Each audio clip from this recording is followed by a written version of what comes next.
Hey everybody, it's the Saturday edition of Alive Again's Year in the Bible, and I'm Pastor Jason bringing you your glimpse into the scriptures this day.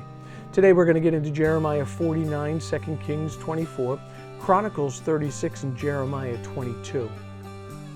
And if you're like me, sometimes reading these Old Testament chapters feels like reading a history book. You see names of kings you can't pronounce, wars you didn't fight, and prophecies that sound far removed from daily life. But these passages aren't just dusty history.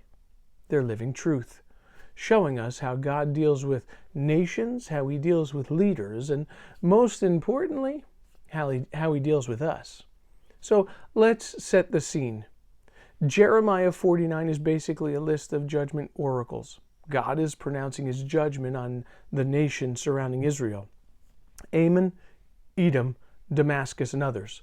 These nations thought they could mock God's people and get away with it, but God says, nope, I see everything. I'm the Lord of all nations. So God isn't just the God of Sunday mornings or church people. He's the God of every nation, every ruler, every king, every president. He sees it all. No one escapes his justice. Then we move into 2 Kings 24 and 2 Chronicles 36, and here we meet kings like Jehoiakim, Joachim, and Zedekiah.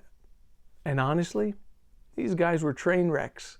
The Bible says flat out, he did evil in the sight of the Lord over and over again. Instead of leading people toward God, they rebelled against him.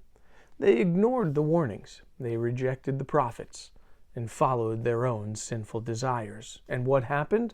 Well, Babylon rolled in, and the nation fell apart, and all the people suffered. Now Jeremiah 22 zeroes in on this. God says to King Joachim, also called Coniah, even if you were a signet ring on my hand, I would pull you off. That's pretty strong. God's saying, you think you're untouchable because you sit on the throne? It's not so. Without me, you've got nothing. You and I may not be kings, but we can fall into a similar trap, thinking our job title, our bank account, our influence makes us secure. But if God isn't at the center of it, it can all crumble in a heartbeat. But here's the good news. In Jeremiah 23, after all this bad news about corrupt leaders, God makes a promise. I'll raise up for David a righteous branch, a king who will reign wisely. That's Jesus.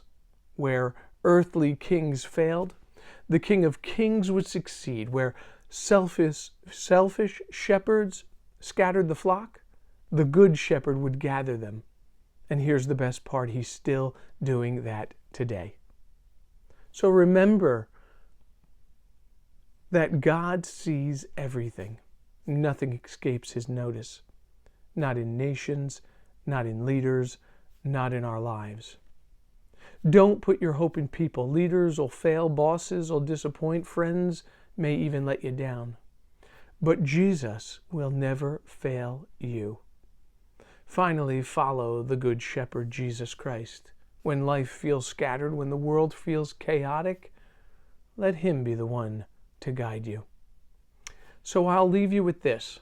The kings of Israel's history show us what happens when people walk away from God. But the King of Kings shows us what happens when God steps in to rescue. And the question is, who's really sitting on the throne of your heart today? Well, God bless you. Until next time, bye-bye.